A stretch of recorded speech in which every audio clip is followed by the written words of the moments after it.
You're watching Poindexter Lounge. You already know. You're watching Poindexter Lounge for the unity. Nicotina's mom! Poindexter, you're getting all excited.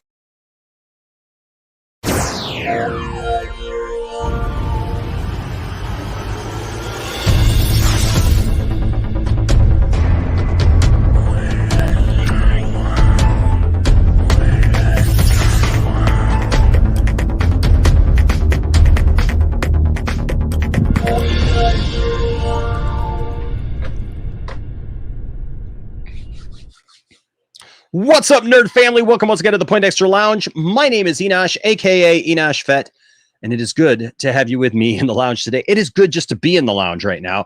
As you can see, I am in a different part of the lounge house, as it were. And today I am coming to you live from Landon Calrissian's bedroom. Our laptop issues will soon be resolved, and we will be back to normal, I promise you. But thank you for being here with us tonight, because the show must go on. If I've learned anything, the show must go on. We've got a show to do, and we got stuff to talk about, and hey, we're going to do it. We're going to do it. I don't care what room we got to be in, right? But the laptop's getting fixed. Everything's going to be all right, folks. We're going to be all right. And so welcome to the Poindexter Lounge. If this is your first time to the lounge, thank you for being here. It's good to have you here. I'm so glad that you decided to stop by. We look a little bit different than we usually do, but it is good to have you here. And so look, the Poindexter Lounge is a place for nerds. It's a place where you and me and my crew can get together and talk about all the things that we love. Things like TV shows, movies, games, sci-fi, fantasy, comic books, superheroes, toys, and so much more. And if those are things that you enjoy, if those are things that get you excited, then please feel free to hit that subscribe button as well as that notification bell so that you know when we put out new videos, because we are constantly putting out new videos and new things for each and every one of you. And we are so glad that you guys stopped by. All right. So tonight we got a good show for you, hopefully. And like I said, we're glad that you're here. So I think I'm missing something because I had originally, let me see if I can switch over here. I don't know if I could do it quickly. I thought I had saw a brand new member. Oh, I think I can. Yay, I can do it. All right. I had seen a new member, so I want to always give a shout out to new members and new people who stop by the lounge, because I'm blessed that you guys are here. I'm blessed that you guys, put your trust in us. You gotta love technology, folks. I'm telling you right now, you just gotta love it, for sure. And we'll get to that in a minute. Let me see if I can just get things going. First of all, Saggy Ballsack, I kind of missed the Tom Hanks part, says we'll give another super chat only if Matt Jarbo gets in here and does the robot again. So the gauntlet has been thrown. Matt Jarbo, like, I'll do the robot. I don't care. I'll do the robot. But thank you so much. Thanks so much, Saggy Ballsack. For that, we'll give you a we'll give you the very coveted Nicotina's mom. Nicotina's mom. Oh yeah. Nicotina's mom. So there you go. Thank you so much for that. Hold on a second here. All right, just trying to get logged in. So we got a good show for you tonight. We're going to talk about a lot of things. I want to say a shout out to everybody who's here. Thank you guys for being here. Also want to make sure that we do recognize our Patreon supporters. Thank you guys for all of your support and what you guys mean to us. We greatly appreciate you guys. I can never tell you enough that I love you guys, and I appreciate all that you guys do for the channel, because it really does mean that much to us. And so so thank you guys for sure. Let's see here. I do want to also say a shout out to all of our members of the channel. We've got some great members here at the channel, and you are all appreciated in so many ways. So thank you guys for that. And let's see. I think that brings us up to date. Okay. I apologize. Like I said, again, guys, thank you guys for sticking with us and for being with us during this little bit of a time. For those of you who don't know, my laptop crashed and burned on me last week.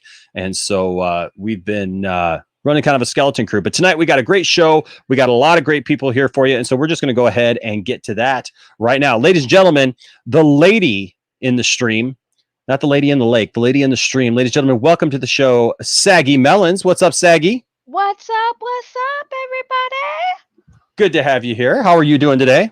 I'm great. Thank you for having me. Always a pleasure to see that. What are you using on an iPad? So right now I'm actually on a computer because I knew that we were going to be doing this stream, you know, and so I need to be able to bring things in because on the iPad you can't even you can't share your screen. You can't bring pictures in. You can't do squat. And so there was a couple of things that I wanted to be able to bring in, and because of that, I am using Landon's computer. Oh, you invaded. Yeah. What?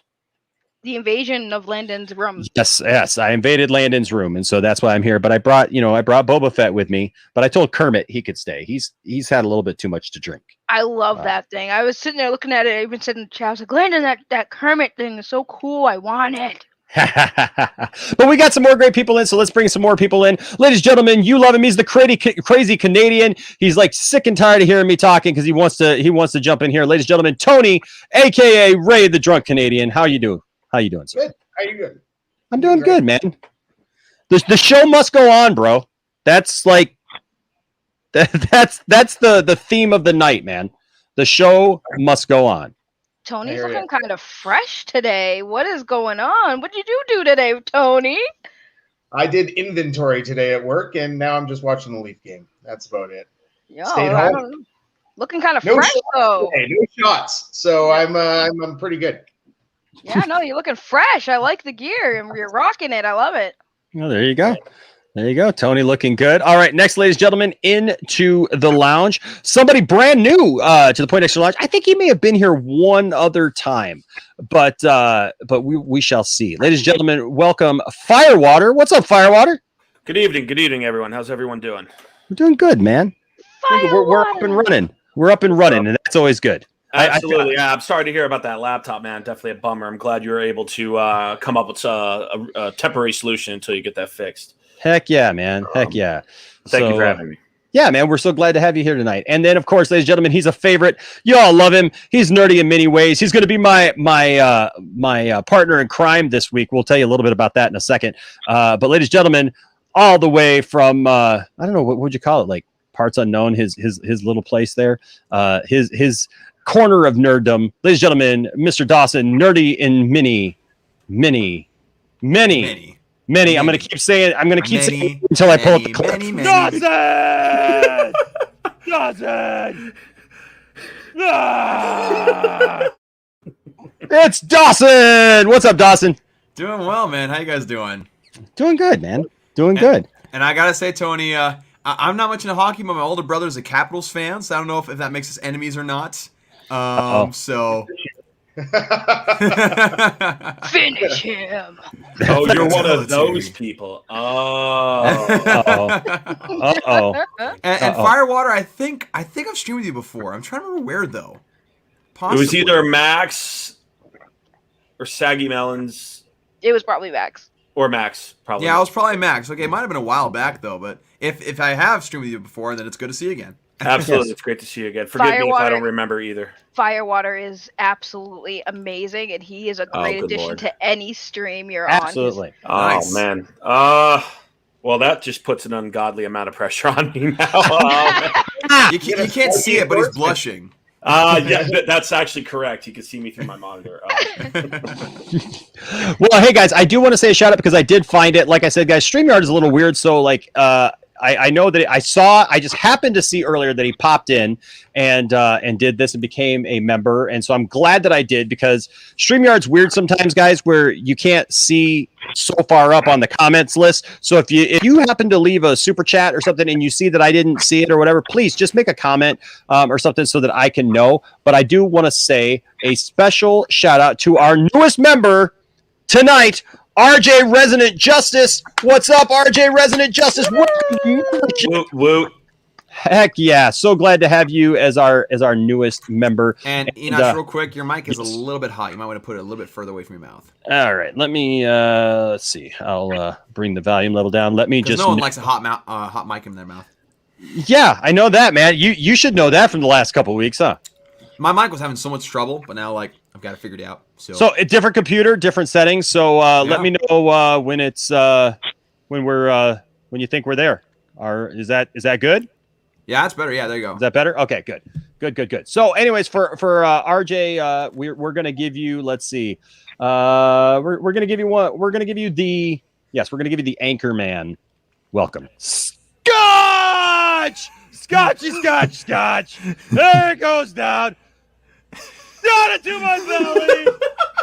Kind of a big deal. That escalated quickly.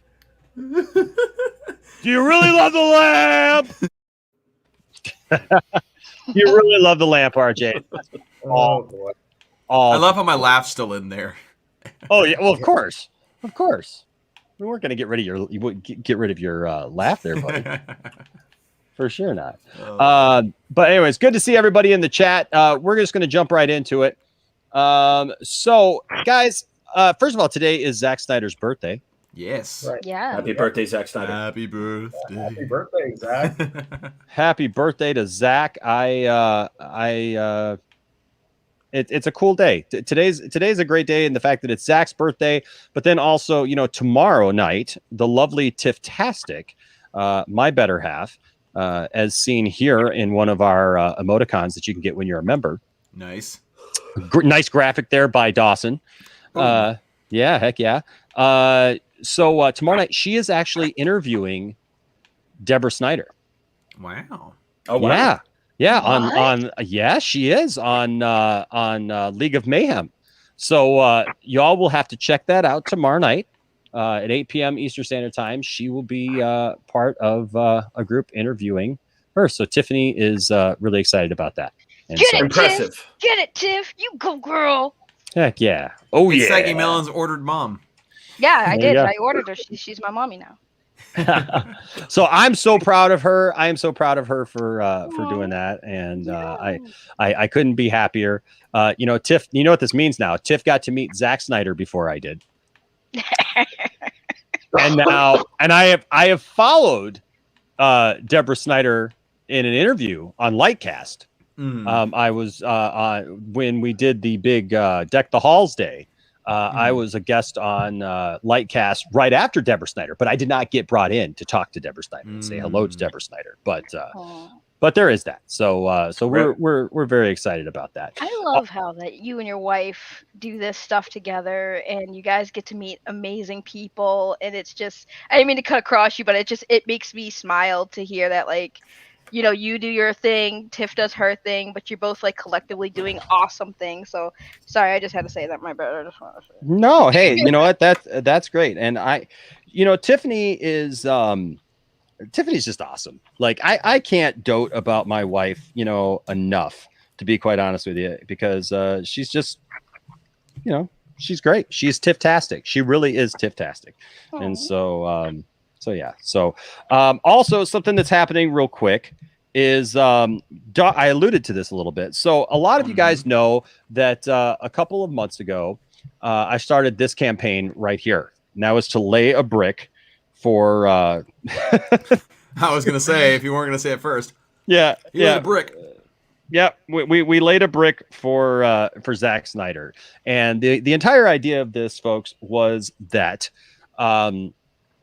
at the Superman Museum in Metropolis, Illinois. First of all, if you didn't know there was a Superman Museum, yes, there is a Superman Museum in Metropolis, Illinois, and it is fantastic. I mean, it is literally just, it's so cool.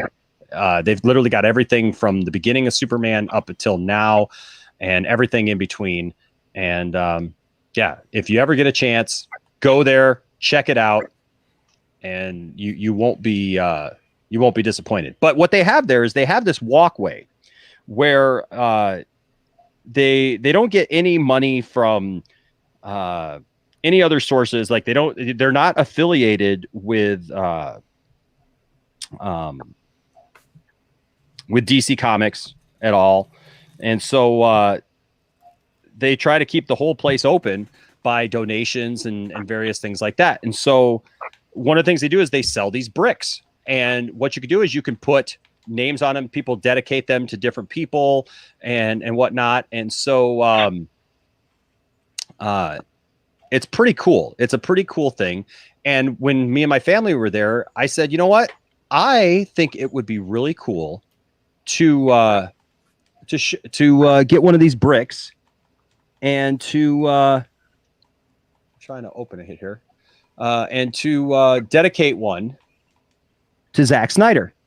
And so that's exactly what we did. And let me see, does that work? Whoops. Let me see if I you get got to this get out. rid of that picture. Yeah, there it is. Okay, there we go.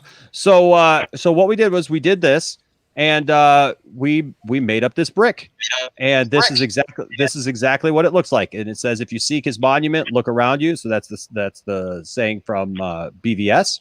And then it says, to the family of Zack and Deborah Snyder, the Poindexter Lounge, and your many associate producers. So people came together from all over the world to make this thing a reality. And so thank you to everyone.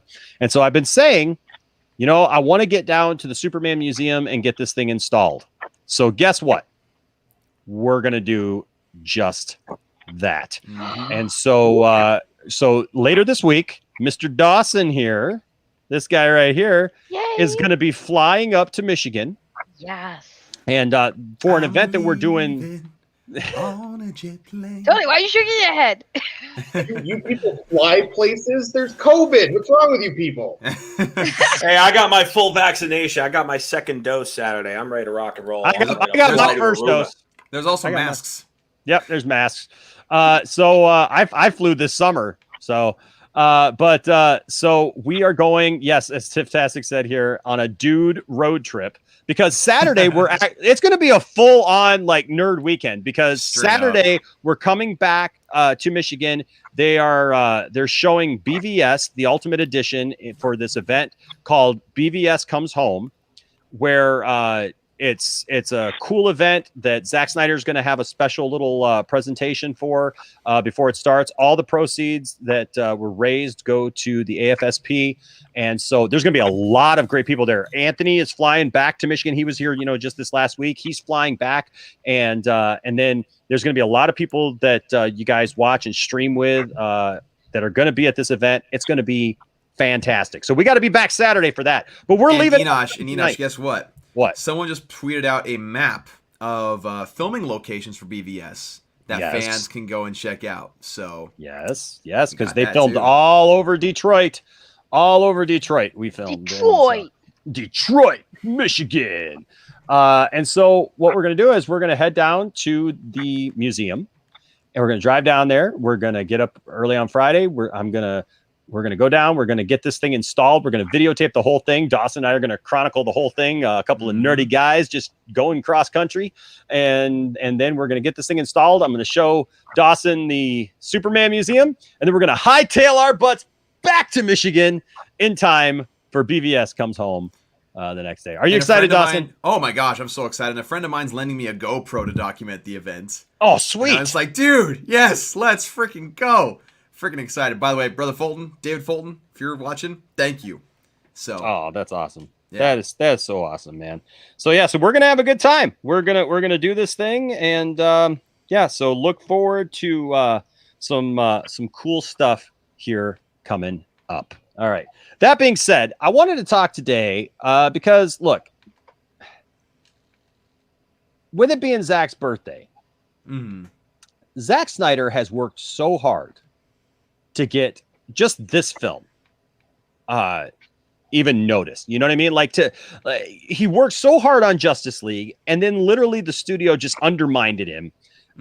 There's been lies. We've all watched this, folks, as lies upon lies upon lies have been put out, as distractions have been put out. I mean, from the very beginning, I remember making my video when I was about 200 pounds heavier out in my driveway in my car about how Zack Snyder was leaving Justice League, but it was okay because they got Joss Whedon. And Joss and Zack were working together to make sure that this was going to still be great, that it was going to be Zack's vision and everything was going to be cool. And you know what? It was going to be okay because Zack had filmed it and we were, Joss just might tweak a couple little things, maybe, you know, finish a couple little scenes that weren't finished, but we were going to get it. And then I remember going to see Justice League, and honestly, I was excited just because I was finally seeing my favorite characters on the big screen together. And I've rewatched now me and my family's reaction coming home, just going, oh my gosh, this was cool. And that was cool. And this was cool.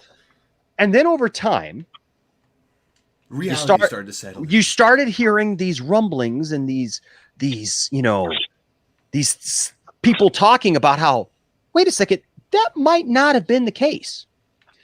Joss Whedon may not have just been handpicked by Zack to take over for him, and you know, maybe everything wasn't on the up and up, and maybe this wasn't Zack's vision after all. And I often wondered, like, it felt like two different universes, you know, and I couldn't quite tell back then if it was just because Zack had changed things up because now you had all these different characters in there, or if there was something else. And then come to find out, it was definitely something else. Oh, yeah. And so we got what we got. And then started hearing these rumblings of fans who were rising up and campaigning for the Snyder Cut. And I remember making videos before going, you know, I don't know if it's real or not. I don't know what to believe. I'm told that it doesn't exist. You know, the studio maintained, oh, it doesn't exist. And all the pundits maintained, it doesn't exist. And I didn't know what to think. And then as time went by, it became more abundantly clear the more Zack posted on social media that, yeah, this thing does exist somewhere and somebody's keeping it from us. Somebody's not telling us the full truth. And then last year, I like so many of you, sat around that day watching the Man of Steel watch party. And there it was. It was coming. We were actually going to get to see this thing. It was going to be finally realized on our screens on HBO Max. And when that happened, all of a sudden something else interesting happened. This campaign, as it were, to try to undermine Zack at every angle. I mean, and it started with anything Zack or anything that Ray Fisher tried to put out there, you know, talking about what happened on the set of Justice League. So we got this ridiculous claim that to try to just detract away from the wonderful news that we were getting and away from Ray's news, was that Jason Momoa was going to be in a Frosty the Snowman movie. And they happened to just put this out at the same time that Ray Fisher was putting out his information. And since then, ladies and gentlemen, we have got consistently one thing after another that has tried to undercut the Snyder Cut. And it's been very frustrating. I mean, how do you guys feel? Dawson, how have you felt about this? Well, I mean, obviously, like many people out there who are fans of Zack Snyder, want to see this film come to fruition, and I've been looking forward to it for so long, and seeing the studio continue to push out a narrative against this movie and trying to destroy it and trying to essentially try in a way to force the issue of them being right in the end when that couldn't be further from the case. You know, and this whole situation is just like, you know, the fans got a victory in November, right, with the announcement of the Snyder Cut. That's where we're just like, oh my gosh, it's actually happening. All seemed right with the world. It seemed like, okay, maybe Warner Brothers realized they did something crappy. They want to make it up to them. Like, maybe we can continue this through Warner Brothers and everything can be all peachy and roses. Of course, that's not how life works. And as it slowly started to develop, it's just like, the more I see from Warner Brothers and how they try to distract from the information regarding this, whether it be about Ray Fisher or Zack Snyder's Justice League, the more I'm convinced than ever that Warner Brothers as a studio does not deserve the characters that they own. They do not deserve those characters. They just simply don't. Because at every turn they try to, you know, do something that pisses off the fans. whether it be, Zack Snyder's situation, or whether it be like, I mean, I'll watch it because it'll be something interesting, but announcing a Peacemaker show when, nobody was asking for that, and people were asking for things like the David Ayer cut of Suicide Squad and everything like that, and the studio just constantly, and then the cul-de-sac thing with Walter Hamada. Yes. That was the tip. I think that was the pinnacle where people were just like, okay, what the heck, man? Like, even Kevin Smith said it. Why would you say something like that before the movie's even out? Yep. Why would that be something that comes out of a studio executive's mouth when there's still the potential of success and therefore a desire to continue with that? Because as a studio, if something works, you keep working with that. You keep utilizing that. You milk it until it's dry. I mean, I don't want them to milk it till it's dry, but like at least milk it to the point where it's still you get enough milk out of it. You know what I'm saying? Like, what I'm saying? I get what you're saying. I get what you're saying. It's just frustrating as a fan of DC characters, and like I enjoy the Marvel movies, and I see Marvel fans over there like really enjoying themselves with their MCU, and I enjoy it as well. But they're getting a very satisfying universe because Disney has their house in order. Whereas you look at the studio that owns our characters, they do not. They do not have their house in order. They haven't had their house in order in decades. Yeah. If then. So, yeah, that's kind of my general take on that. Very true. Firewater, this is your first time here at the lounge. What has been your take on this? Well, I'm kind of new to all this stuff. I saw Justice League, and I was kind of like, I'm a Batman vs Superman fan. I think the Ultimate Edition is better than the theatrical release. Mm-hmm. But I am fist bumping you as well, good sir. You just can't see it. I promise you. It's a favorite movie of all time. But I look at it from like a business perspective as well, because I also invest in stocks. I don't have any AT&T in stock now. I had a choice between investing in Verizon and AT&T. I chose ultimately Verizon, and I'm glad I did, because if I'm a shareholder of AT&T and these two studios are kind of duking it out, one's trying to sabotage the other, I would be furious. Oh yeah, furious. I would be raging. I might even attend a shareholder meeting, even though I only have like whatever amount of shares, but. and say like, look, man, one studio is trying to beat up the other studio, and you guys are on the same team. Yeah. Or you're supposed to be on the same team. Yeah. I had the thought, and I don't even know if this is reasonable. I think I talked about it on either Saggy or Max's stream, where I don't know why they need WB Studios. Why can't they just put everything under HBO Max, and HBO Max can do theatrical releases? Yeah. HBO. If forget about HBO Max. Remember back in the day, HBO original films were theater quality. Yep. They have a lot of talent, and they have a lot of good direct. HBO Max has been great so far. I don't really have any complaints other than I had to kind of get it on my Fire Stick on a shady way. But, other than that, that's my only major complaint about HBO Max. I think they've been great so far. It's been a great addition to our entertainment lineup. But I don't know. I just think that the way they handled the thing with Zack Snyder is beyond insensitive. Oh, yeah.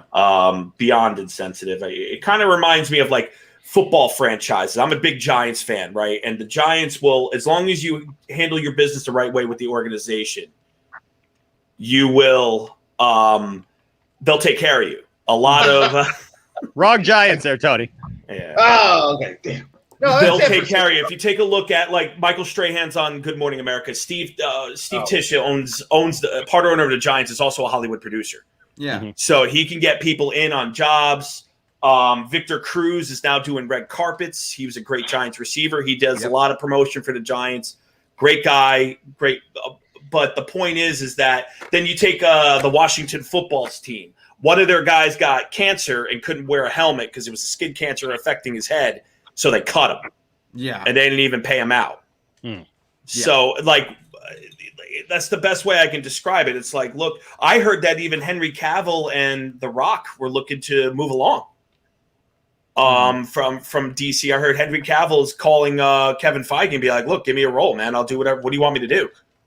I don't know if that's true or not, but that was definitely a rumor that I read today. I have not yet been able to substantiate that rumor. Right. That's fair. But if I were him, I would be. I did hear that today. I'd be considering it. Yeah, for sure. And The Rock, I mean, like, The Rock doesn't even have his movie out yet, and he's mad at the studio, allegedly mad at the studio. I mean, that's not good at all. That wouldn't shock me either. Like, and like you said, my apologies to my left of me. Who's that again? Dawson. Dawson, that's right. You said that Disney has Marvel and Marvel has their house in order. Yeah. They only replaced 2 actors out of the entire thing. They replaced Terrence Howard and Ed Norton. Right. And that's highly impressive. You know, DC should have movies that crack $1 billion. Batman vs Superman should have made more money than Aquaman. Aquaman was fun. It was a good film. I liked it. Aquaman was a better movie by a lot. By a lot. No, it's a good film. No, I'm sorry. But BVS should have cracked $1 billion. I would argue that. And I would argue against that. Sorry, I don't mean to interrupt. I would argue though that Batman v Superman was the second film in a franchise, right? I mean, I understand they have Batman and Superman in the same movie, but like when you have the second film in a franchise and in a franchise that hasn't really solidified itself yet, I feel like it's kind of hard to make $1 billion. Whereas Aquaman, by the time that came out, Jason Momoa was already established as the Aquaman of the DCEU. People were very excited about him. He had a broader fan base with, of course, Game of Thrones, and of course, even though his crappy remake of Conan the Barbarian, was existing, he's very popular. But anyway, I just needed to say that. Sorry, I didn't mean to interrupt. No, that's fine. But either way, my point is that the DC movies should be making more money. In my opinion, they should be. I mean, the common criticism I hear in the comic book world, and the chat can correct me, is that Marvel has better. Sometimes it's of course a blanket statement, but Marvel has better heroes. DC has better villains. People can disagree with that. That's fine, but I would like to see DC ramp up the villains more and make those fights more epic. Whereas the only thing from Marvel for me was, and I love the Marvel films, it was really just Thanos. Everything leading up to Thanos was great. Yeah. All the other villains, other than Killmonger, who I was a big fan of, are all dust and air. They're all marginal to me. They don't really mean anything. So that's where I just feel like DC's been mismanaged, and I just hope that changes. And Warner Brothers owns the IP, so that's not going anywhere anytime soon. I just hope maybe, I don't know, what's the solution? Clean house? Let get rid of the people at the studio who are in charge of the DC characters and say, like, look, your services are no longer required.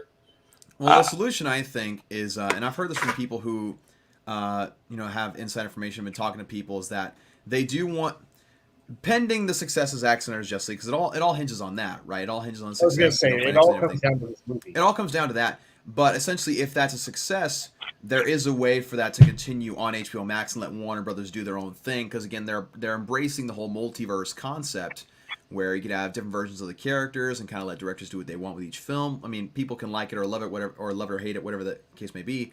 But that's the idea that's being thrown around right now, is that the Snyderverse could continue on HBO Max with, say, a Ben Affleck HBO Max miniseries, which I've heard a lot about.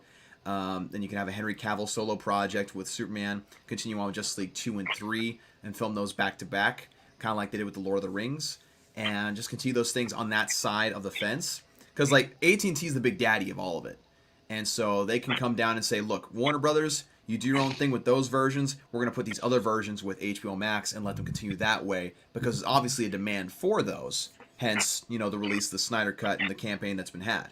Okay, real quick. I want to address this right here, because Hollywood Purgatory, I know the type of people that you do support. And so I would just say this. Yes, we reported on the fact that there were people trying to cancel Henry Cavill. There were people trying to cancel Henry Cavill. We shared the tweets. We showed the tweets. There were people hashtagging cancel Henry Cavill because of his former relationship with Gina Carano. And yes, it did trend. We were not empowering clickbait websites and a handful of crappy toxic tweets. We were reporting about a story about Henry Cavill that was very much in the news and very much reported on all over the place. And as far as empowering clickbait websites, all I will say to that is, you know what? There was a certain website that, or a certain channel, I should say, that was purporting and also quoted that Amber Heard was gone from Aquaman 2. And that turns out to not be true. So I would also encourage you. It's not been confirmed yet. It's not been confirmed yet, and I would tell you to probably do the same. I will report what I read and what I see, and yes, it absolutely was a thing. Now, but I'm not worried about it. I'm not worried about it because I think that I never said I was worried about it. I think it's stupid. I think it's absolutely preposterous that people have jumped. But also, once again, it's this stupid bandwagon thing that people just don't like the fact that Snyder is getting his turn on this. Now, Tony, I do want to get your initial thoughts on this. I mean, you know, you've been in plenty of these conversations that we've had now about Zack Snyder and about, you know, everything leading up to the cut and everything. I mean, and obviously you've already had a differing opinion with somebody on the panel, which is fine because I love having. Right. I'm a Marvel guy. For all of us, I'm a way bigger Marvel guy. I would rather collect Spider-Man than Superman every day of the week. All right. You know, it's just how it is. I've grown up with Marvel. I like their movies. I like what they Can I just say this? I'm sorry. So let me just say this. This is not who was quoted. This is not who was quoted. It was a certain. Forbes. Yeah, but you know where the information came from, and I actually had it this week because it was being quoted from a certain planet where you may get popcorn. So there you go. Okay, that's all I got to say about that. I'm not going to comment on it anymore. Yeah, go ahead there, Tony. I also was going to say, you know what? Maybe initially the studio didn't lie about having a Snyder cut. Maybe they just had all of Snyder's stuff in the cans. They had 8 hours of film that hadn't been edited or cut down to an actual movie. You know what I mean? There was a bunch more stuff. So maybe initially they didn't lie, but when they kind of got caught in what they were doing, they had to like back away and then they started to lie. You know what I mean? I'm looking forward to watching this movie because I really didn't like the other version of it. I didn't think it was that good. I was like, it's kind of choppy and all around, and I didn't really understand, like, okay, if Darkseid's supposed to be in this movie, what's going on? You know, who's this other guy? Okay, fine. But I didn't understand it all that much. I was like, it was. I watched it, paid for it, went to the theater, you know, but it disappointed me. So I'm very much looking forward to this. But I also think it sets a really weird precedent. Like, are we going to see a whole bunch of movies like gone back and the director says, hey, I want to do this again? Or I don't know. It's well, I think Tony, what's different about this and how this one sets I agree it sets a precedent, but I also agree that this is unheard of in all of, I mean, to have a film literally taken away from somebody, to have a film taken away from a director who wrote and directed something, was pretty much finished with it, was waiting for just the special effects to be added and things like that, and have it taken away, rewritten, and presented as his. So like basically have his own words, his own shots taken away from him, either reshot in different ways, repurposed for new shots, and then have a completely, I mean, you're talking, I've heard 88 pages of script and above that were redone in this script. That's crazy. Yeah. That's crazy. So I have one question about this. So when we watched Zack Snyder's cut, which I'm looking forward to, like I said, and you were saying, Dawson, that they're going to make Justice League 2 and 3, right? It would be awesome if they did. That'd like be the idea, yeah. Hope so. Would it be Zack Snyder directing those two movies, though? Well, I mean, if it's his films, I mean, I would assume I imagine it going down like this, right? If Zack Snyder's Justice League is successful and it gets all the financial, I guess, rewards that would warrant a second and third film, I imagine HBO Max would come to him and say, hey, if we could guarantee that nobody meddles with your movie, will you take this money and film those two films? And I'm certain that Zack would say, yes. Okay. I'm certain. If they can guarantee that Walter Hamada, Toby Emmerich would not be touching it, especially Jeff Johns, then I'm certain he'd be like, heck yeah, let's finish out the story.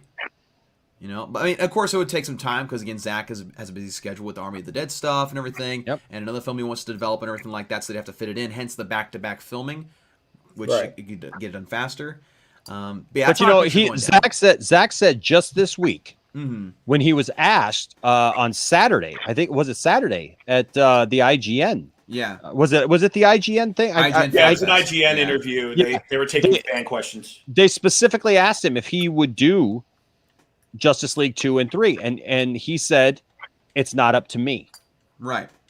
What that tells me right there is, he already has his answer.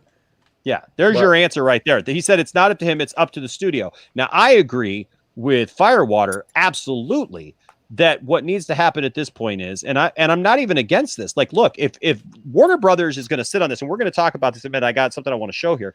But if Warner Brothers is going to drop the ball like this, and we've seen this now over and over again, that in the past few weeks, every time something drops about Zack Snyder's Justice League, Warner Brothers has come in systematically with something else as if to just detract away from it. Literally, all this information has been coming out when it was announced that March 18th was the day and everything.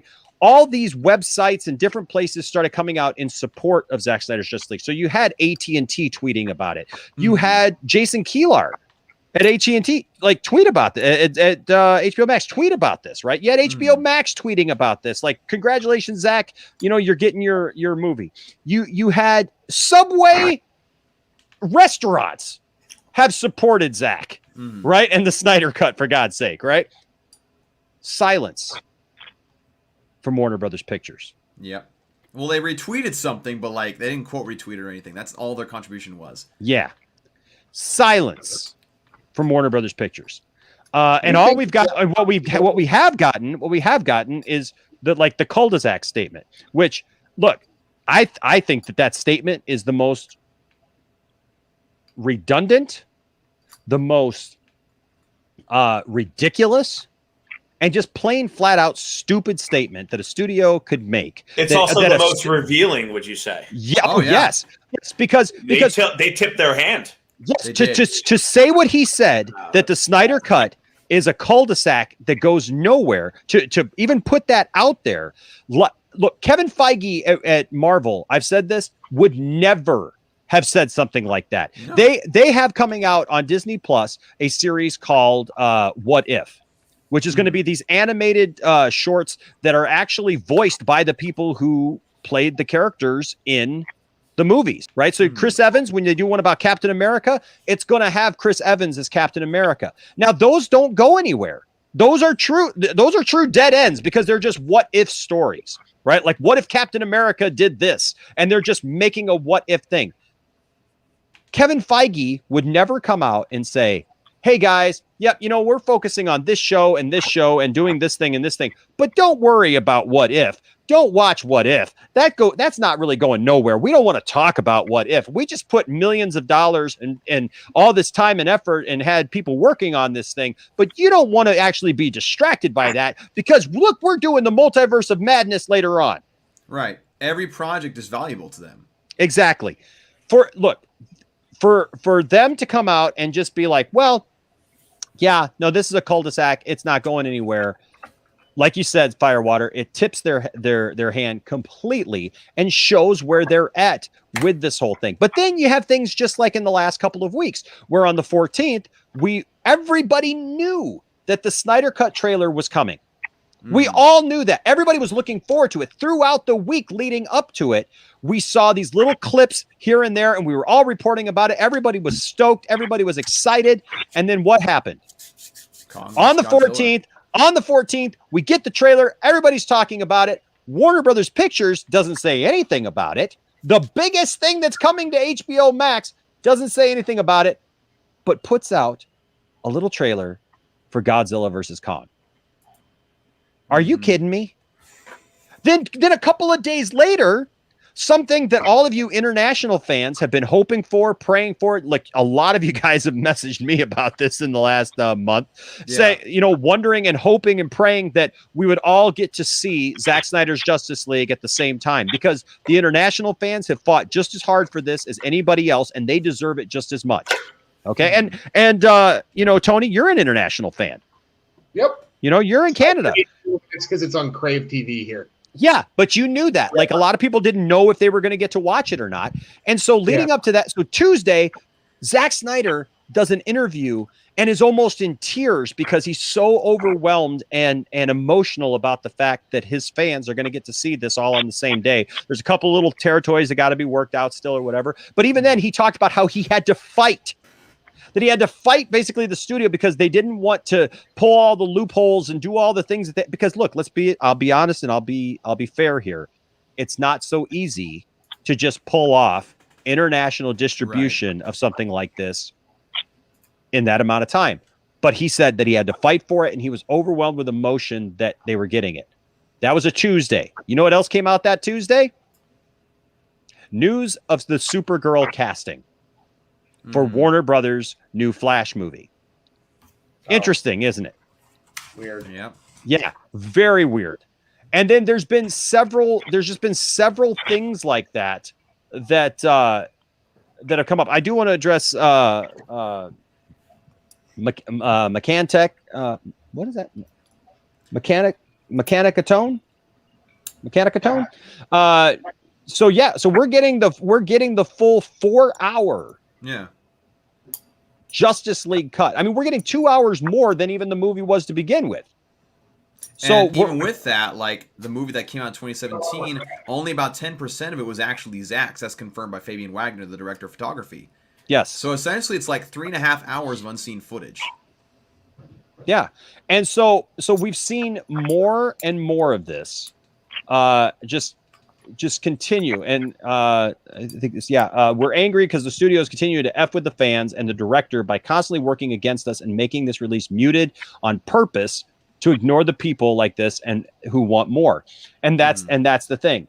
We're constantly seeing this over and over again. And I, for one, I'm frustrated with WB. And I want to point something out here in just a second and show this. But first of all, RJ Resonant, our newest member, thank you so much, buddy. Gives a super chat here. Says Zack seems like a great guy, so why does WB want to constantly undermine him and Justice League? Is it ego? What he represents? I don't get it. This isn't normal. I would love to answer that question. Well, I mean, if you want to go ahead, I mean, by all means. Lord knows I take over your show enough. Go ahead. I just have the idea that I'd love to answer this. So, Zack Snyder, there's obviously no personal reason they can have against this guy because the guy is the nicest guy to work with, as confirmed by multiple cast members and everybody he's ever worked with that I've ever talked to and ever heard interviews from, is that Zack Snyder is a great pleasure to work with. He always provides a great atmosphere on set. He always provides a great environment for creativity and for a great camaraderie. Right? The reason that they are constantly trying to undermine is because the release of this Snyder Cut, after all of the deception, as Enosh previously pointed out, makes them look bad. Because it makes them look like they truly are. Like they meddled with a guy's, creativity while he's in the middle of a family crisis. It makes them look terrible, but rather own up to it.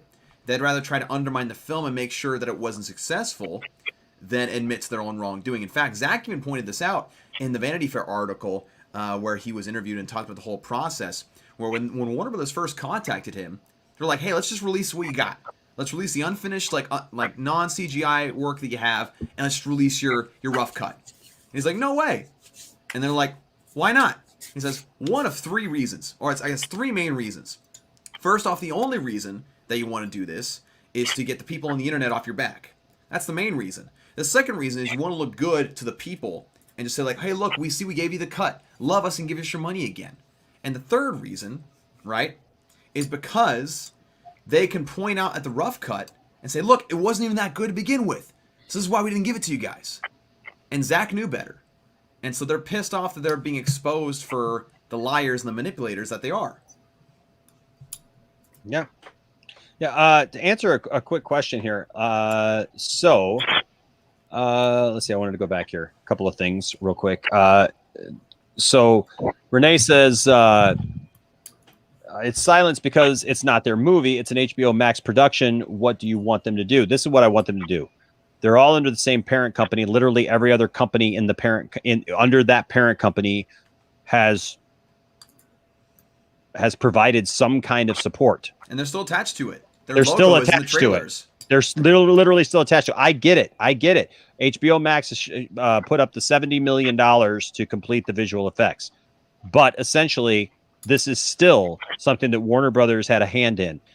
And they've showed their hand. Mm-hmm. They've showed what they think of this and how they don't want Zack Snyder to be successful, because if he's successful, it makes them look bad. Mm-hmm. If Zack Snyder's Justice League comes out and literally blows everything away and which I plainly think that it will, Mm-hmm. and that happens, it's going to make them look foolish for dropping the whole thing. If it comes out and we see this movie here in a couple of weeks, and we watch this 4 hours, and when we're done, we're just like, my Lord, and the consensus is this thing was fantastic. Why didn't Warner Brothers produce this? Why didn't they allow this to happen? Instead, back in 2017, and instead delayed it all. And we know the stories that came out then about people wanting bonuses and delayed stuff and whatnot. If that's the case, they're going to look absolutely foolish. It's the same thing that has to do with Ray Fisher. You're never going to get an apology out of people who stand to lose a bruise to their ego. And here's the thing: I'm not angry. I'm not angry at all. What I'm saying is that yes, we got the Snyder Cut. Yes, we got the Snyder Cut. But show some respect to it. You don't give me a backhanded compliment as a fan, because that's as bad almost as not giving me anything at all. Don't act like you're giving me a little crumb or a morsel, like you're doing me a favor, and then insult me behind my back. And that's what I feel like is being done as a fan with what's going on right now. Is literally they're putting something out there and then they're totally ignoring it. They're trying to undermine it, undercut it. And we're going to see something here. I want to share something. First of all, you guys, I know that this article is now been out for a little while. But if you have not read this article, first of all, you need to read this article. Okay, it's not perfect, but man, does it really cover well what happened during this. It's a Vanity Fair article. And it simply talks about the Snyder Cut, Justice League, the shocking, exhilarating, heartbreaking true story of # the Snyder Cut. Now, we're not going to read this whole thing because what I want to do is I want to share one specific part of this that I think is very telling. And that's this right here. It says, initially, says Snyder, Warner Brothers just wanted to release the raw footage on his laptop. I was like, that's a no. That's a hard no. Now, what we read before this is he literally got his stuff together on a laptop. His cut. He literally got. I heard somebody go, "Oh, see, Snyder Cut wasn't even a real thing. It was just some stuff on his laptop." Yeah, because that's where you work on stuff. Like, really?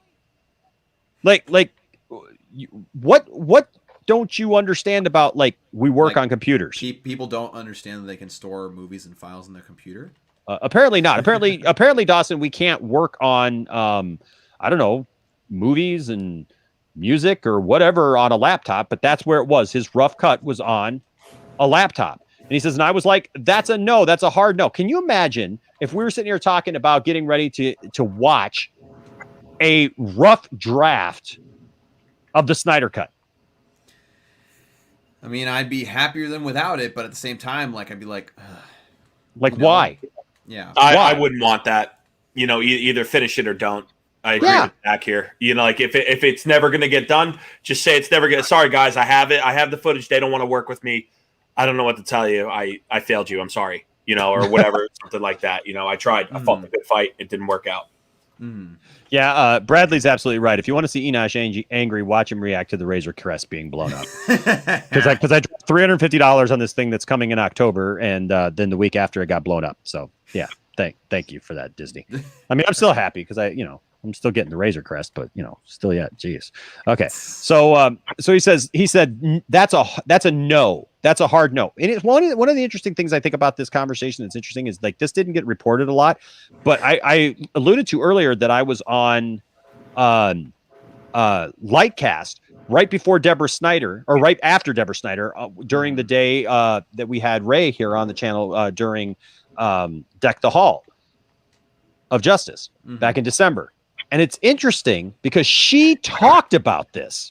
She actually mentioned in that interview that they wanted the raw foot, that, like, they wanted them to show the unfinished thing. And I noticed that nobody reported it. Like, nobody talked about it.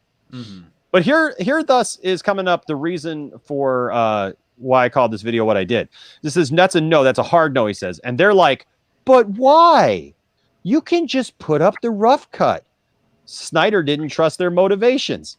Isn't it interesting? We have not trusted the motivations given what we've seen out of these guys. And here we're actually hearing it from the horse's mouth. He says, here's why. Can I just say, I love Zack's attitude. Yeah. He knows what's up. He's not going to get fooled. You are not going to pull one over on this dude. All these haters and all these people who think that they've got Zack's attention and they're putting out videos about like Zack, like, ooh, we got the inside scoop. We got the dirty dish on Zack Snyder. And he's just like, what? And what? Like, who cares? But he says, here's why. 3 reasons. I got 3 reasons for you. Here we go. 1, you get the internet off your back, which is probably your main reason for wanting to do this. Bingo. They don't care about the movie. They don't care about the fans. Haters. They don't care about the stockholders. They don't care about anybody who's got a vested interest in this. They did their thing. They feel like they put the movie out 4 years ago. They don't need to do anything else. But they do want the pressure off of them. So if they put out a rough cut, you can say, well, we did it. We put it out. He says, so you get the internet off your back, which is probably your main reason anyways. He says, 2, you get to feel vindicated for making things right, I guess, on some level. And then 3, you get a crappy version of the movie that you can point at and go, see, it's not that good anyway. So maybe I was right. I was like, no chance. I would rather just have the Snyder Cut be a mythical unicorn for all time. You see, folks, you want to ask why I may sound like I'm upset, right? Why I may sound like I'm frustrated with it, because this should be a time when as people who have fought for the Snyder Cut, people who have endured for the Snyder Cut, been ridiculed, been hurled insults at. I mean, Dawson and I know just this week alone and last week. Oh, yeah. Dawson, I am one of the biggest Superman fans you'll ever find. I love all incarnations of Superman. Everything from George Reeves, man. Give me. I've got those seasons on DVD, man, and I pull them out and watch them. I love that stuff. I love the Fleischer cartoons. I love those old stories, and I love going back through the 50s and the 60s and the 70s and reading those fun stories. I love Christopher Reeve. He was my Superman growing up. Me too. Fine. And I love all the incarnations since. I loved Smallville. I love Lois and Clark. I loved the Superboy TV show that was on for 4 seasons, man. I love that stuff. And yes, I love Henry Cavill. But in a moment where we should be celebrating and be able to just enjoy this, it's attack after attack. Dawson and I have had to wade our ways through a couple of fans this week who, I mean, basically have told us that we're not fans of Superman because we like Henry Cavill. Well, and it's funny because we word it like, it's like, look, I'll say something along the lines of, like, I love all versions of Superman. I love Christopher Reeve and all that, and I also love Henry Cavill.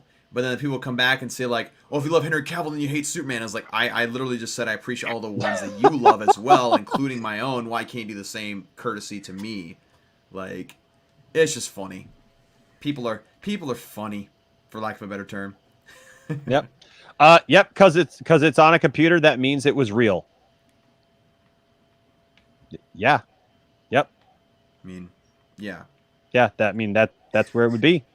I don't know. I don't know if it's hard to read comments sometimes because I don't know if it's like, because it's on a computer, that means it's real, or if it's being sarcastic. I don't know. But either way, it's true. It's true. That's where cuts are. That's where cuts come from. That's where things come from, is a computer. But that's my thing, is that right now we are at a place where we should all be celebrating. We are literally a couple of weeks away. The studio should not be doing things purposely to try to detract away from this. Like, even if they want to be silent, even if that's the case, right? you know, like I would say to this, Enosh, it seems like you're drawing more attention for the drama because you enjoy the drama. Oh, absolutely not. I'm drawing attention because I've been part of this movement for the last few years, and because we've come this far, only to now be told that this is a cul-de-sac, it's not going anywhere, and being treated like we just need to shut up and go away because you got what you wanted, and now you should just shut up and go away. We're not making any more. We're not doing anything else. And I will tell you right now, I will not just be silent about this when I see stuff going on. But see that it's that kind of logic, Dawson, that you and I have been talking about this whole week. Yeah, and if anyone out there actually knows quiet. Enosh, like if anyone out there actually knows Enosh, you know that he hates drama. You know that I hate drama. Like, drama is such an unnecessary thing in our lives. Like, this isn't something we're just chasing after because we're bored and we need something to talk about. This is something that irritates us because we as fans are excited about something, but we see something that's kind of messed up. Yeah, and thank you, RJ. I really appreciate that. Saying Enosh isn't the kind of guy who wants to be a drama channel or milk for clicks. Absolutely not. He's expressing his opinion from the heart because it's legit BS from Warner Brothers, and that's the point of this. And that's why I want to talk. Look, if I just wanted to make a drama video, I just make a drama video myself and just make a 10-minute video and say, "Hey, watch this." Yeah, just rant the whole time. My thing is, I want actual opinions. That's why I bring on people who try to talk me down sometimes. Because look, I'm not saying that I'm absolutely right, but I will say this: when I see BS about trying to get Henry Cavill off of Superman all of a sudden, heck no. Now is not the time. Why are we getting information about we're going to put out a new Superman and reboot the whole thing? Why would you do that a couple of weeks before fans are excited about seeing, once again, Henry Cavill in the suit? I mean, am I crazy here? How do you know it's not the opposite way, though? How about maybe they're using the hype from the Snyder Cut to hype more movies that they want to produce? Maybe it's not the way that we're thinking, that they're trying to undermine the situation. Maybe they're trying to leech off the situation. You know what I'm saying? I could go along with that if it wasn't the fact that everything they do is somehow detrimental to the Snyder Cut. Like even saying we're going to reboot this, Superman thing, right? You got a super chat. You want to look? Oh yeah, but even with this rebooting the Superman thing, right? It comes at the to reboot that means to get rid of Henry Cavill as Superman. You know what I mean? Like, and it's very, very poor timing on that. The Snap Crew, what's up? The Snap Crew with a $10 super chat. Thank you so much, the Snap Crew. And for that Snap Crew, let's see what will we give you. We like the song you're singing, so we'll go ahead and sing it along with you. I love this song. What a time to be alive! It's a great time to be alive. Says Tim Myers. Oh, it's Tim. What's up, Tim? Started a new crew. Echo Base is coming on Den of Nerds. I'll email you the link if you can pop on. Oh, hold on. How am I? Oh, I'll email you the link if you could pop on 100%. What are you all? Or what you're all saying. Oh, yeah. What you're all saying. Oh, okay. March 7th, 9 p.m. Henry Cavill is still on contract for what? Yeah, so we'll talk about that in a second. So Echo Base is coming on in Den of Nerds. Oh, you got Echo Base and Den of Nerds coming on. Wow. Impressive. That's awesome. That is very impressive. Heck yeah, man. Send me the link. I'll be there. Absolutely. Dude, that is a great combination there, man, for sure. So yeah, and that's and so that's the thing, that like all of the hype behind the Shazam, for example, right? And how they cut off his head because Henry didn't do Shazam, and it was said, well, that Henry didn't want to do Shazam because he had one appearance left on his contract, right? And with that one appearance, he didn't want to waste it on just a 10-second walk in, don't say anything. Like, why would you do it? Why would you waste a whole appearance in a movie for that? Right. You know what I mean? So to speak. And so, but I mean, I don't know. Am I crazy here? Am I just Am I overthinking it? You guys tell me. First of all, RJ Resident Justice with another $4.99 super chat. Thank you so much, man. Says, never in my entire life have I seen a studio this resistant to success. WB has always been a reactionary studio, but this is a new level of incompetence. Now, Firewater, you mentioned this from a different angle that I hadn't even thought of before, to be quite honest with you. As an investor, as somebody who is monetarily invested in one of these companies, you talked about, like you would be just really ticked off if you saw these companies kind of going at this and this kind of squabble stuff and in the trades and whatnot. Absolutely. Does this should we be in this place where we're just like, what the heck is going on? I mean, like, I don't know, man. Like, how do you feel about that? I mean, seeing like a statement like this, like, never in my life have I seen a studio this resistant to success. Like, if this thing blows up, for example, and the Snyder Cut is huge and it's amazing, and everybody's going, hey, we want more of this. This was fantastic. Where's parts 2 and 3? Give them to me right now. I mean, are you with me? That I say it'd be insane for a studio to go, nah. Well, if they were being rational actors, right? They're not rational actors. If you look at when Endgame overtook, I think it was The Force Awakens, or it might have been Infinity War. One of them beat out The Force Awakens. I think it might have been Endgame. The president of Lucasfilm, and I know a lot of people aren't a fan of Kathleen Kennedy. That's fine, but she gave props to them.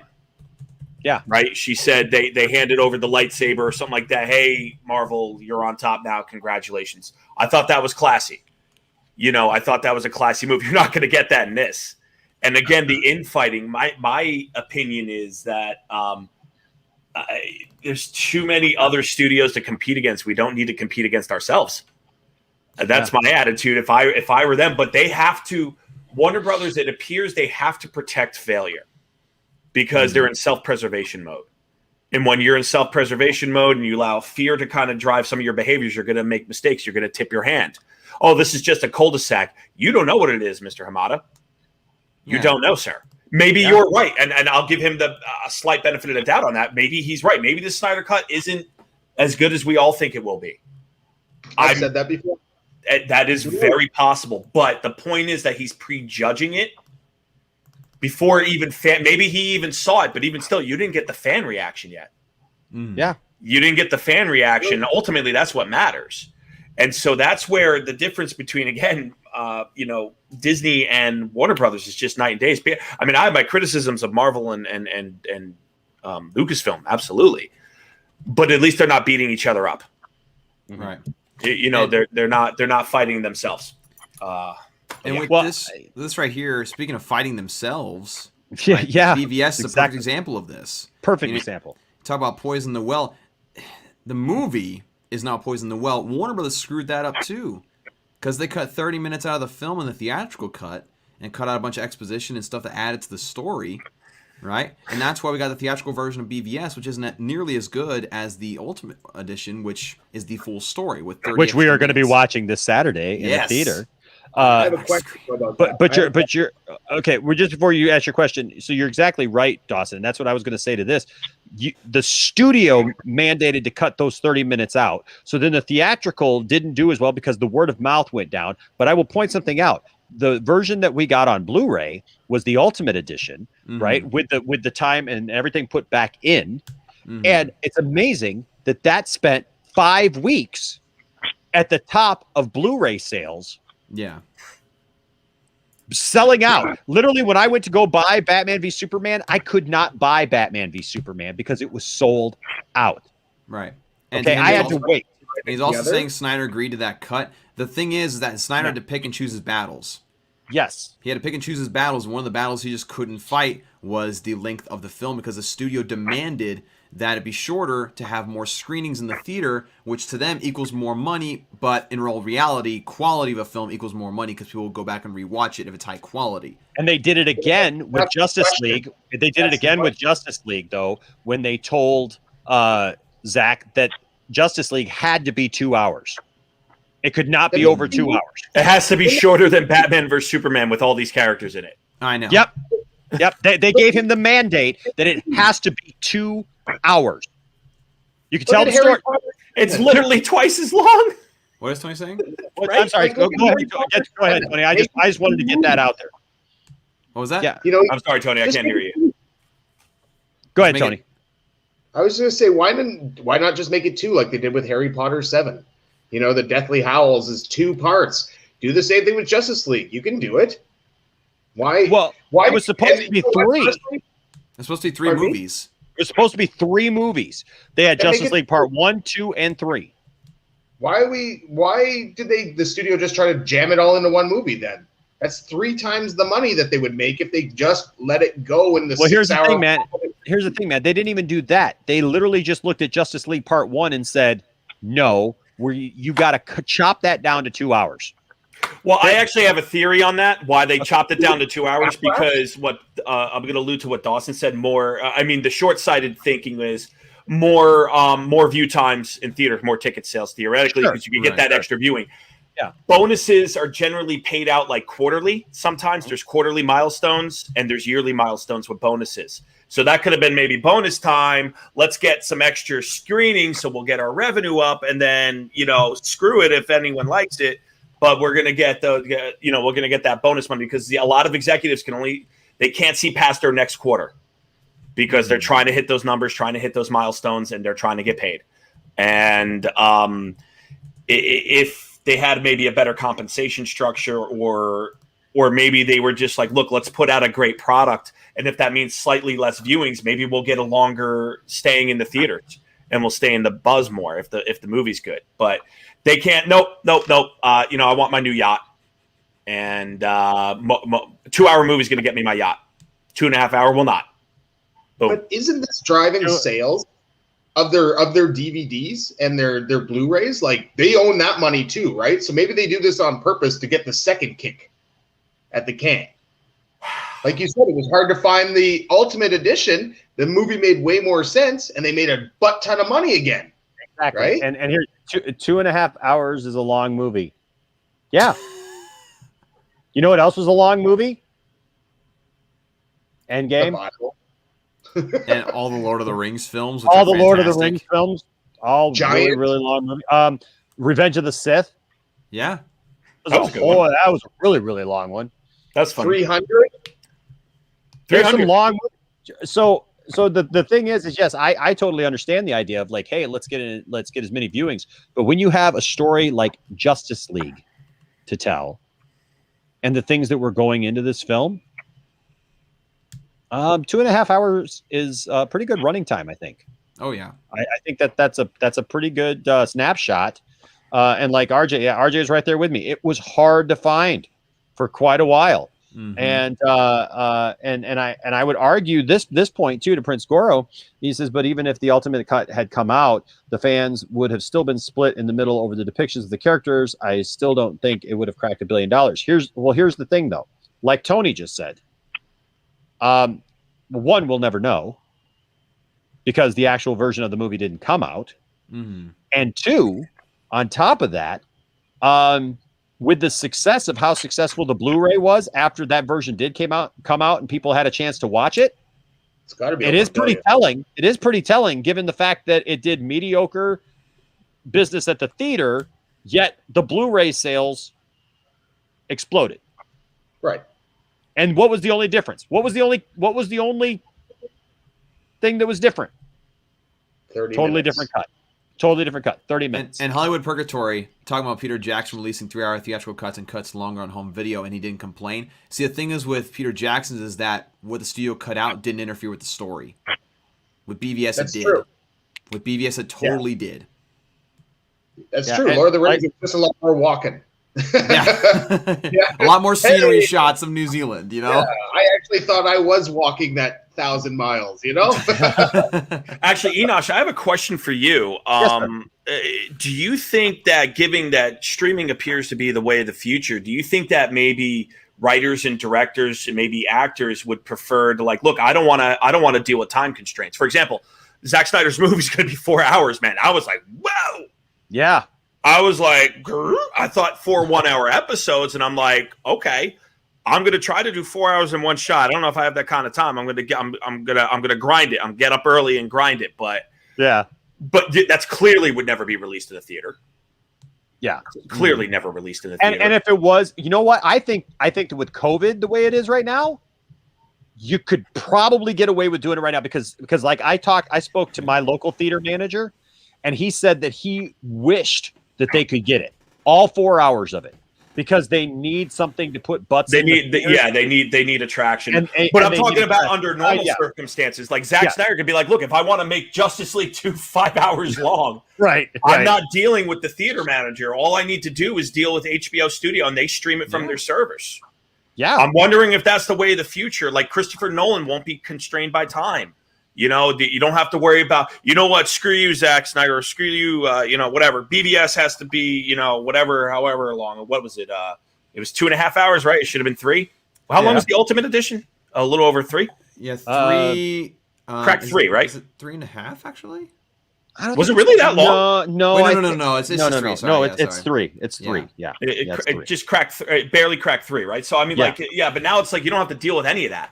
No. And then you don't have to, and imagine how much time they could save on the editing floor, right? It's like, look, we filmed a bunch of stuff. We're going to get 4 hours out of it. Okay. I mean, that's literally twice as long as the other movie. And what's interesting, I find it so funny when it comes to like runtime. And like, yes, with the theaters, runtime is a big issue, but like we're running into the age of streaming platforms, right? And people will literally sit on their couch for 6 hours at a time, binge watching an entire series of a show. Yep. And yet, at the same time, a lot of people will be like, oh, it's a 4-hour movie? It's like you spend 2 hours extra watching Stranger Things. How come a 4-hour movie is that much harder for you? Like, and there's also a pause button. You know, there's a pause button where you can go take a pee break or go take a break from something and come back and watch it. Or my pizza just came. Give me hold on a second, movie theater. I'm just going to run outside and get it. Right? Exactly. I watched from WandaVision yesterday and then had to work, went for 8 hours, came back home, watched the last 15 minutes. Yeah. Wow. Super hard on me. And see, Double MJ, and then I want to get to the super chat, but Double MJ says, a movie that made over $870 million that became one of the best-selling Blu-rays of the year is not a flop. It's not a failure. The thing is I agree with Dawson when you say, look, on paper, and this is what I think the problem was a lot of the executives, they were looking at it and going, oh, it's got Batman and Superman. It's got to be $1 billion movie. But that's not what you're actually looking at here. No. Because what you're actually looking at on paper is movie 2 of a brand new franchise. Right. And that's the difference. Yes, it's Batman and Superman, but it's a Superman that we've only seen one movie from that actually made more money. People look at Man of Steel and they go, well, that should have made more money. Well, here's the thing. Superman, this new incarnation of Superman that, yes, divided many fans because I've said it and I continue to say it as one of the biggest Superman fans that you'll ever find. And my son's middle name is Jor-El. I'm a huge Superman fan. And no matter what kind of fan comes at me and tells me I'm not a fan because I like Henry Cavill's version of Superman. Yes, I like Zack Snyder's version of Superman because it's the version of Superman that's been around since 1986 when John Byrne rewrote the character and relaunched the character in the comics. This is that Superman. I'm sorry that you don't like it and that you're stuck in another era, but I love all eras and incarnations of Superman, so deal with it, okay? I even like the new Superman and Lois show. The only problem I have with that is like, dude, take the bodybuilding muscle suit out of him because it looks ridiculous. Like when it's like hovering up way up here. Anyways, that's a whole other thing. What I'm saying is that you look at a movie like that, you got to look at it in perspective because Superman or Man of Steel made more money than those early Marvel movies. Okay. It did outperform those movies as well it should because he's Superman. But like we put this benchmark that like, if it's not $1 billion, it's not good. If it's not $1 billion, it's not amazing. And I just don't agree with that because here's the thing. Marvel built up, yes, many, many years, many, many movies. That was their point. That was their goal. Zack's goal was never to create this unit. Like everybody points at it and says, yeah, see, DC is just trying to copy. DC was never trying to copy. Zack had 5 films that he wanted to make. It was a Superman-centric arc. It was a Superman-centric arc that went Man of Steel, Batman v Superman, Justice Leagues 1, 2, and 3, and he was done. Whatever, if they decided to continue it when they made adjacent movies like Wonder Woman, great. When they wanted to make an adjacent Aquaman movie using his characters, great. But that's not what Zack's goal was. Zack's goal was to make these 5 films. And the thing is, you're talking about the second. You gotta do the apples to apples thing, right? So even with that, the second movie in this franchise far outweighed anything that came before it like that. The second movie in other franchises. Okay. This movie did extremely well, and it was building. It was gaining an audience. And I still say it would have gained more of an audience if the right version had come out, if the correct version where they didn't make it, convoluted to the average person, and they put that out there. So no, I don't think you can call it a flop nor a failure. I agree completely with Double MJ, because it's not the proper terminology for it. It's basically you had high expectations, and your expectations were too high just because of the names in it. The reality is that it was the second movie in a franchise that you have to build trust. You have to build momentum to it. Yeah. And you can't just I'm sorry, you can't just throw Batman and Superman in a movie and think you're going to make $1 billion. You it's just not $2 billion. Yeah, like when it's it was never going to make $2 billion. Name a movie that has on its own, without extra releases in the theaters, that have made $2 billion. Nothing.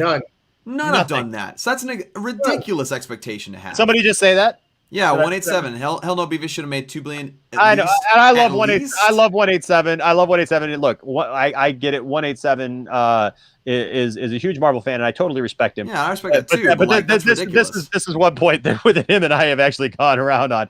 There is no way in any universe that you could have expected it to make $2 million or $2 billion, let alone. And Batman vs Superman didn't flop. It drew in 873.6 worldwide on a $250 million budget. That's not a flop. That's not a flop. Maybe it underperformed, but just because you got stars in your eyes, that's totally different. It was profitable. Exactly. Snap Crew with another $5 super chat. Thank you so much, Snap Crew. Just for you, we're going to give you the Batman v Superman version of this drop. Why did you say that? Hey, Enosh, I'm sorry to interrupt, but I do have to run. Thank you for having me. I appreciate it. Nice joining you guys, Dawson, Tony, Enosh. Thank you very much for having me. Thank you, chat. And I'll catch you guys later, okay? All right, man. You're welcome back anytime. Thank you, Firewater. Thank you. I appreciate it. Thank you. Have a great evening. Yeah. All right. Snap Crew says, so if it's a master, success, the Snyder cut and a trend starting happening for part 2 with Zack Snyder backing it, I think it would think Darkseid next. So Darkseid is in this film. We don't know to what extent, right? But Darkseid is definitely in this film. And Zack has already said that nightmare sequence that we've seen so much of, that is what the second movie would have been about. Can you imagine, Dawson? Nightmare Batman for an entire movie? Oh my gosh, yes. Give it to me. I need to be able to see that actually, lived out, and like how it would be undone. You know what I mean? And like what would be the end result? And Hollywood Purgatory, yes, I know movies have made $2 billion, right? I know movies have done that. But the majority of those have been movies that have been built up to. Yes, you have Avatar, which is a phenomenal, eye-blowing thing with great elements and stuff. But, you do realize how few of those there are. I know there are movies out there that made $2 billion. You don't have to keep spamming them in the chat because you feel like you know something. Yeah. But, dude, the expectation of Batman v Superman making $2 billion is ridiculous. Again, like Enosh said, the MCU first 4 films, none of them made $1 billion. No. None of them. They built on that. They built on that. And right? to answer Firewater's comment earlier. So everybody knows that I am a huge supporter of theater. I want the theaters to be open. I want to see a movie in the theater. If you ask me, Enosh, would you rather watch Batman v Superman at home or Batman v Superman at the theater? I want to watch it at the theater. Do I want to watch Justice League at home or do I want to watch it at the theater? Okay. I want to watch it at the theater. Okay. But I will say this. If this is the way that we can get it, I will take it all day. Yeah. in at HBO Max on a streaming service. If this is the way that we're going to go, and this is the only way we're going to get this this vision realized, then yeah, give it to me. Because here's the thing. If the studio is going to be stupid enough to pass on it, somebody's going to come pick it up. And Dawson, you said like for God's sake, if the Dawson, you made a great point. We've talked about this many times. Warner Brothers, I think, is at a point they don't deserve these characters. No, they don't. Because again, you mentioned all these other films like, Hollywood Purgatory, so kindly putting them in chat, that made 2 billion movies. The difference between Batman v Superman and those other films is those other films were not meddled with. They did not have important exposition taken out of the film. Yeah. If Batman v Superman had the key elements that makes the Ultimate Edition so much better, it would have garnered more people coming to the theater and people coming back to see it again and again. But when people see in the theaters and see the half hour that's gone and it feels so disjointed and janky, less people are going to go because they hear word of mouth. That's the thing here. Warner Bros. Screwed themselves, and to make it where they couldn't make as much money as they could have, even though they still made a pretty good amount of money, considering that they screwed their own film over. Yeah. I think he said earlier, too, that he was like, Zack Snyder is not James Cameron, is not Peter Jackson. And then I had to retort and say, you know what? He's not yet one of those. And maybe that could have been the case, too. But guess what? Peter Jackson wasn't Steven Spielberg either at some point in time. You know what I mean? Like, you have to look back and say, hey, maybe he wasn't a household name at this point, but he is now.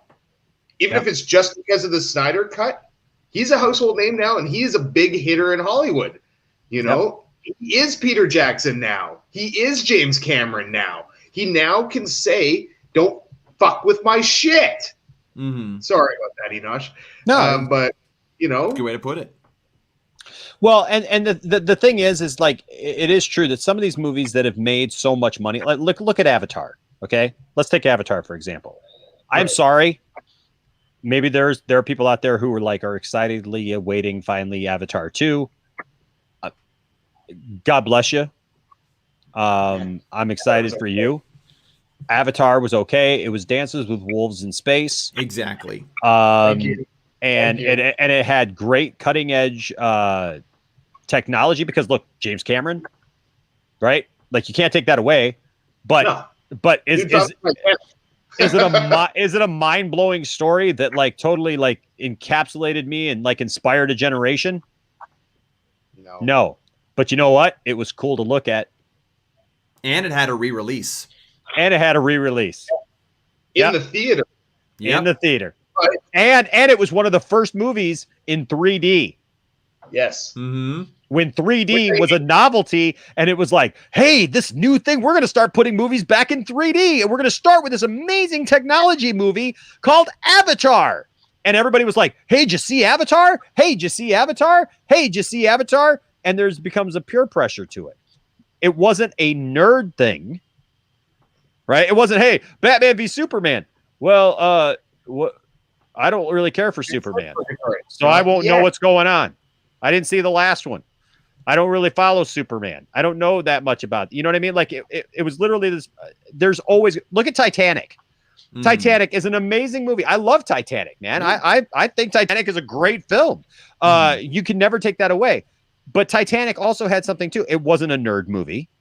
Right. It wasn't a niche. It wasn't a genre movie. It was literally a movie that could appeal to a great deal of many people. Star Wars, The Force Awakens.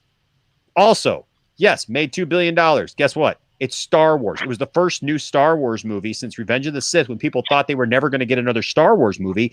And it had the promise of Luke, Han, and Leia before everybody got disappointed. And even though I love The Last Jedi, and you all know I love The Last Jedi, look, what has been the big number one complaint from everybody? We didn't get to see Luke, Han, and Leia like we thought we were going to, right?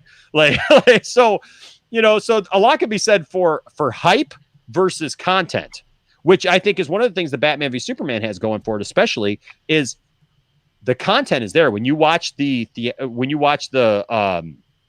Ultimate Edition, that's why Batman v Superman has grown in popularity and has actually garnered now a cult following. Yeah.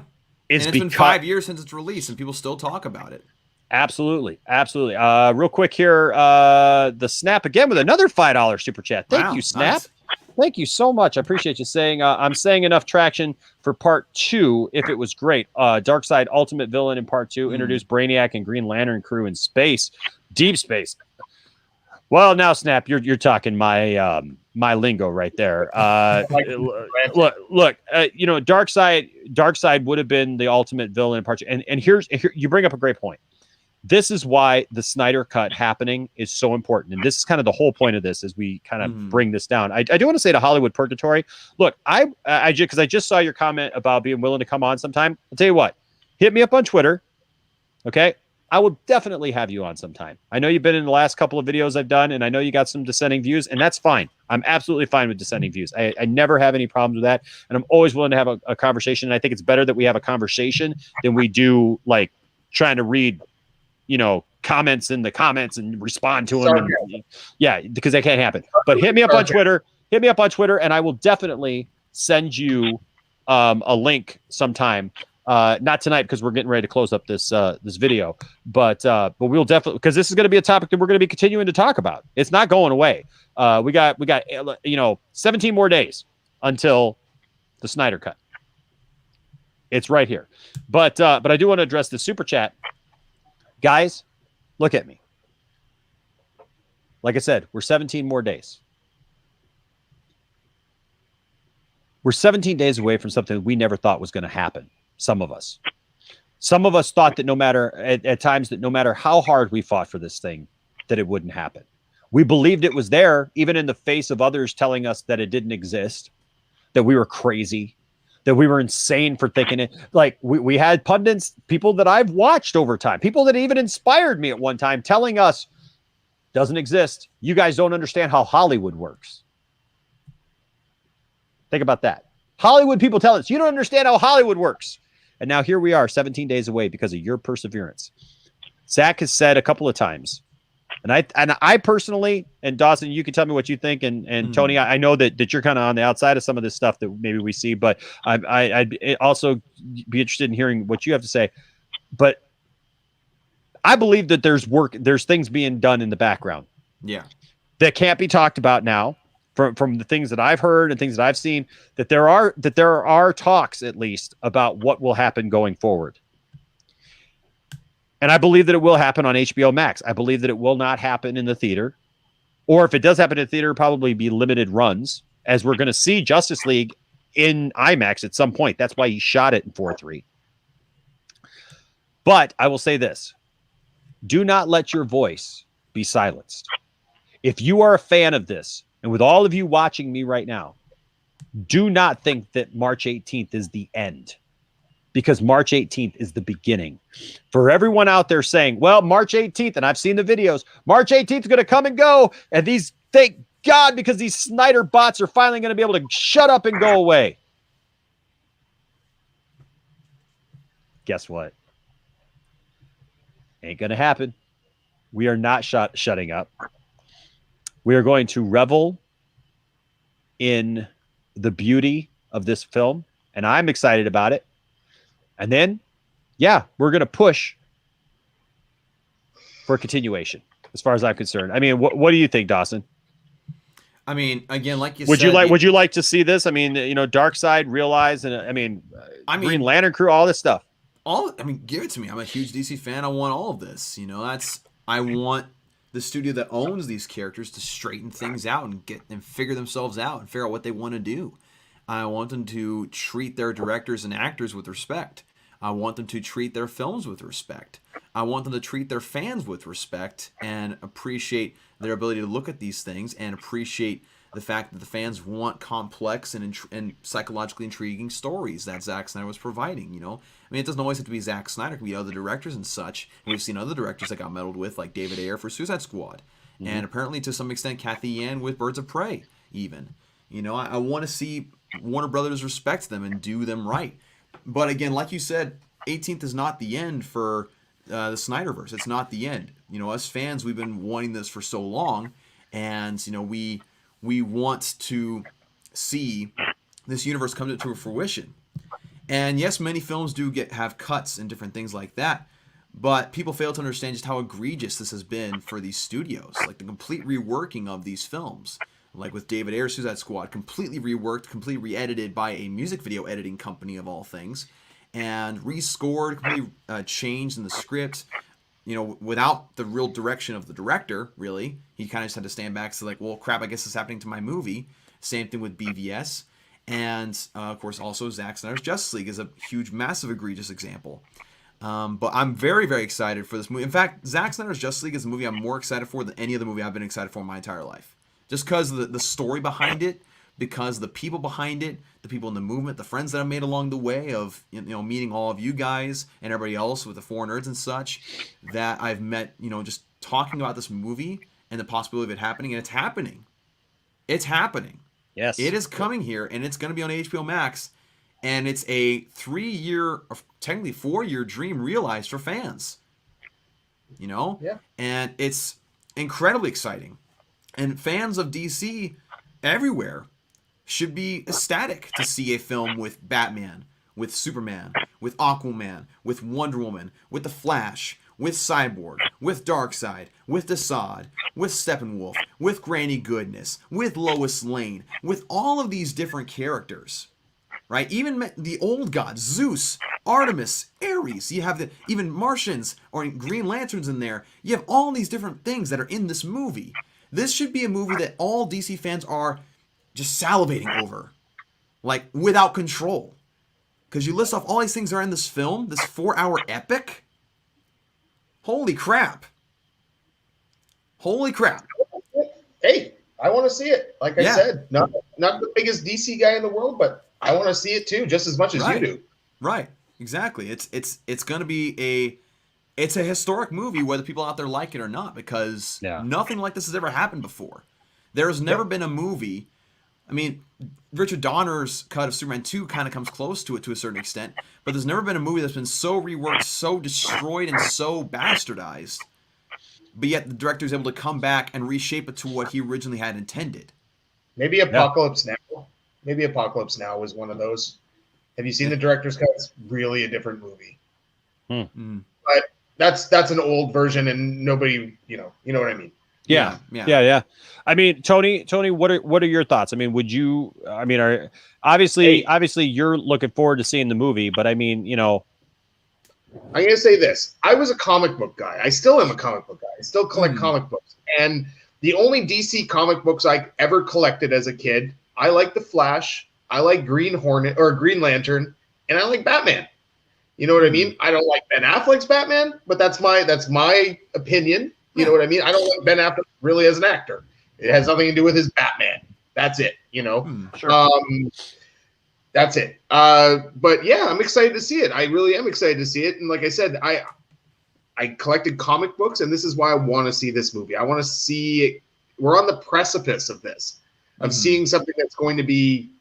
It might set a precedent, like we were talking about earlier. We might get to see 4-hour movies in the theater at some point soon because somebody has a vision.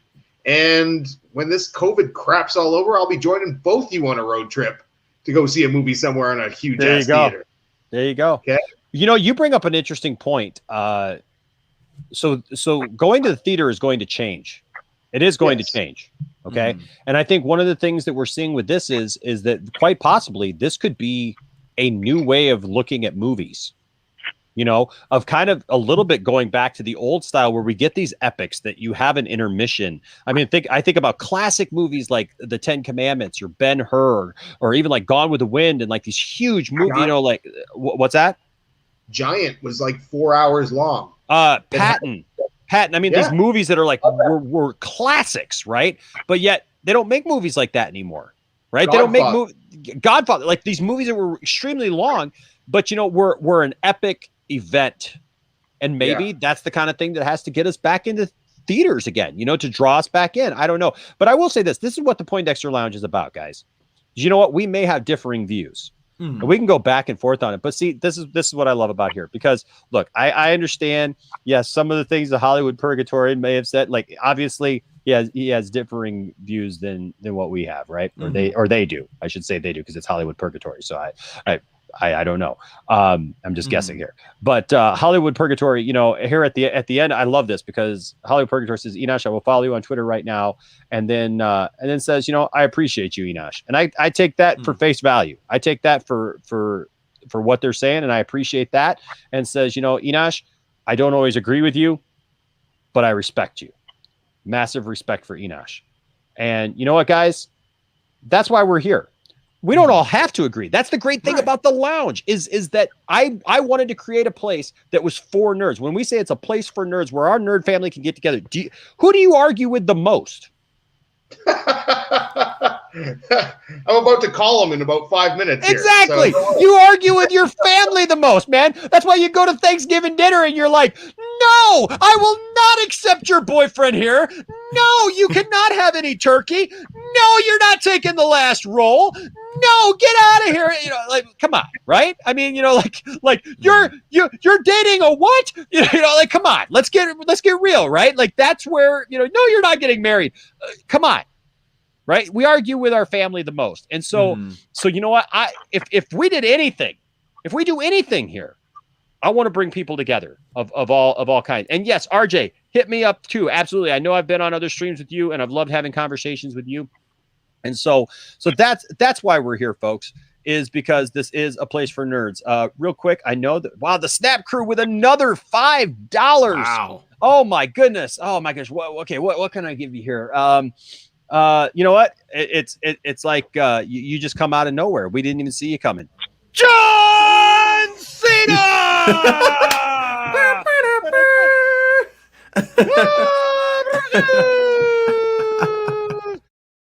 So as soon as I get my laptop back, I can actually like record some new voiceovers for those things because I love that.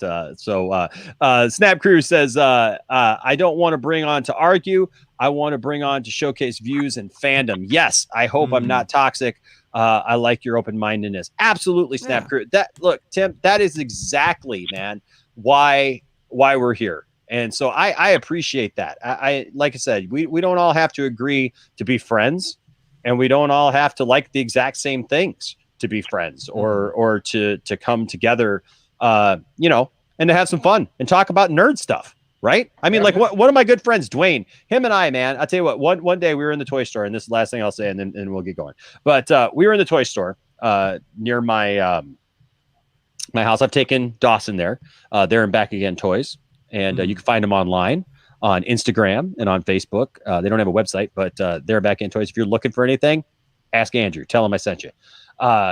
Okay. Hollywood is Jeffrey. Nice to meet you, Jeffrey. Thank you for being here tonight. Nice to meet you. And so we're sitting there, and Dwayne hates The Last Jedi. I love The Last Jedi. He knows that, Dawson.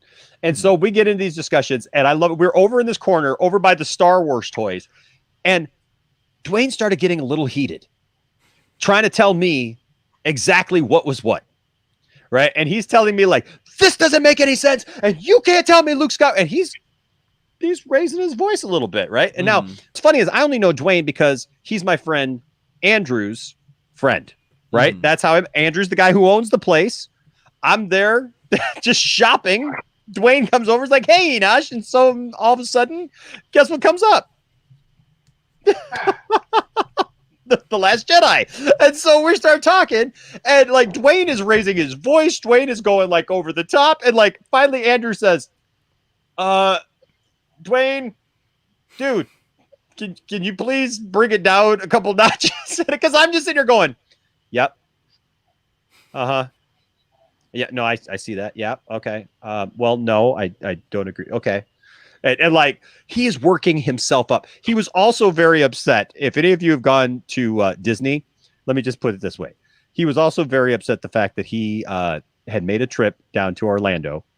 And you're gonna love this, Dawson. He made a trip down to Orlando, wanted to go to Galaxy's Edge, wanted the full experience. Like, he wanted to go build a lightsaber. He wanted to go do all the cool, fun things. Showed up on a Tuesday at Hollywood Studios and just thought he was going to walk on. That's not how Disney works, folks. No. That's just not how Disney's work. I can't get into it with you about how wrong that is. Disney is something that you have to plan. You have to book things in advance. Like when Tiffany and I built our lightsabers, we had to plan that in advance. You have to book whether or not you're going to be in the Cantina restaurant or not, what kind of experience you're going to have. You literally at 7 a.m. have to be inside the park with your phone out, dude. I was refreshing the app over and over again to be able to get on the ride Rise of the Resistance. They showed up at noon and thought that they were going to get on Rise of the Resistance. And he was pissed off about it. And I said, buddy, I don't know what to tell you, man. I love you. And I love the fact that you're a Star Wars fan. And I appreciate the fact, but like Andrew is literally over there going, dude, you need to chill. But you know what? Here's the thing. At the end of the day, we shook hands, and I said, man, I hope you're not upset. And he goes, no, man. He says, I love you. We're friends. He had gotten so hot that Andrew had to tell him to shut up. But at the end of the day, we walked away, and we were still friends. So that's just so weird to me. Like, I mean, like, I get, like, annoyed with, like, the studio stuff that Warner Brothers does and some things that movies do, but, like, to get that heated over a movie? Like, to get that angry over a film, like I don't get that. I just don't get it at all. Like I'll get frustrated with studios and stuff and the things they do, but like I don't get that at all. Why do I get so upset if my team loses? You know what I mean? It's the same. No, the same thing. Yeah, at least they lost tonight, but they did win 3-0 over the Edmonton Oilers. Nice, nice. So I do have to go though. I'm sorry, guys. We'll let you go, and then I'll close up. But hey, thank you for being here tonight, Tony. We appreciate you, man. You're fantastic, and we'll touch base soon. Always a pleasure, my friend. Always a pleasure. I'll talk to you guys soon. All right, we'll talk to you soon. All right, I am closing up the show. I will say this: Hot Takes Tuesday. I know that you're very interested in my take on the Ray Fisher thing, and no, I have not had a chance to talk about this. Not because I don't want to. We're not covering it in tonight's video.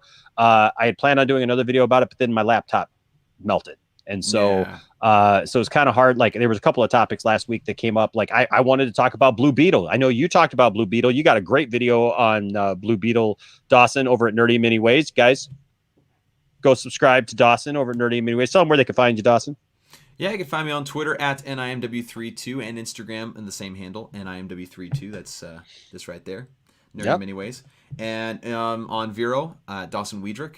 And again, YouTube, Nerdy in Many Ways. And like Enosh, I always like to have conversations where it's not an echo chamber, but as long as people treat people with respect, I'm totally cool with different opinions, which is always awesome, and I love that.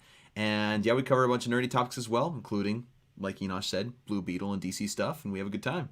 Heck yeah. So I mean, so here's the thing. Yes. So just real quickly, this is something that has been there's one key thing that a lot of people are overlooking on this, Dawson, and it's a key thing to this whole thing. The judge who was part of the investigation. You mean the investigator? Yes, the investigator. Well, the investigator was a former judge. Okay, so so that's why people are calling her a judge. Okay, yeah. But a couple of interesting things about this. One, it happened Saturday, right? Was it Saturday? Was it Saturday that it happened? I think this. I think the whole thing happened Saturday, which was another thing. That's why I wanted to finish with this, because what else happened on Saturday, Dawson? IGN had a whole fan fest celebrating Zack Snyder. Celebrating Zack Snyder. I had to be reminded, not going to lie, I had to be reminded what happened on Saturday. Yeah, I know, right?